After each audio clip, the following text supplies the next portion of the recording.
Voici la correction de la feuille d'exercice numéro 4 sur les probabilités. Je vous invite à mettre pause et à prendre la correction. N'hésitez pas à regarder plusieurs fois la vidéo. Nous passons à l'exercice 1. Ici, on lance 2 fois de suite un dé équilibré à 4 faces numérotées de 1 à 4. Et on va faire la somme des deux nombres obtenus sur chacun des dés. Tout d'abord, je voudrais préciser qu'il est important de comprendre que dans tous les exercices de cette feuille, nous avons affaire à une expérience en 2 épreuves ou 2 étapes. Ici, on lance par exemple 2 fois le même dé. On va donc procéder en faisant un tableau à double entrée. Sur la première ligne ici, nous listons toutes les possibilités pour le premier dé. Et en colonne ici, nous listons toutes les possibilités pour le deuxième dé. On va effectuer la somme des nombres obtenus sur chacun des dés. On obtient ce tableau.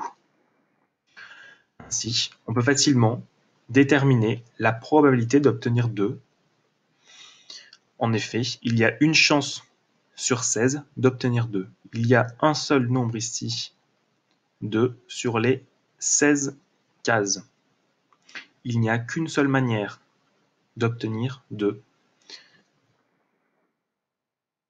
Voici les réponses. Nous passons à l'exercice 2.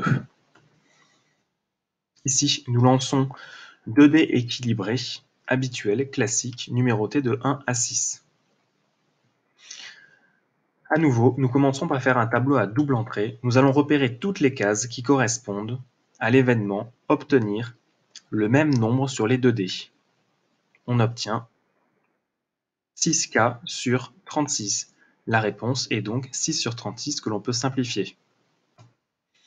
De même ici, quelle est la probabilité d'obtenir 2 nombres différents? Eh bien, ce sont tous les autres cas. On peut par exemple faire 1 moins la réponse de la question précédente, ou à nouveau les recompter. Dans tous les cas, on obtient 30 sur 36, soit 5 sur 6. L'exercice 3 est intégralement corrigé dans la leçon. Je vous invite à relire votre leçon. Dans l'exercice 4, il y avait une erreur, puisqu'on vous disait qu'il n'y avait que 3 boules noires numérotées 1, 2, 3, 4. Eh bien non, il y en avait donc 4. Pour répondre à la question, nous allons faire un tableau à double entrée. J'ai mis ici, par exemple, les numéros pour la première boîte. Les boules sont numérotées de 1 à 4.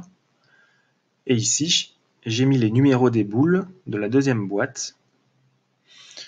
La question était déterminer la probabilité d'obtenir 2 boules numérotées 2. Cela signifie qu'il faudra obtenir 2 dans la première boîte et également 2 dans la deuxième boîte. Il y a ici une seule boule numérotée 2 dans la première boîte, une seule boule numérotée 2 dans la deuxième boîte. Cela correspond seulement à cette case. Or ici, nous avons 12 cases. La probabilité est donc de 1 chance sur 12. La correction est terminée. N'hésitez pas, si vous avez des questions, à les poser dans l'ENT ou en commentaire de cette vidéo.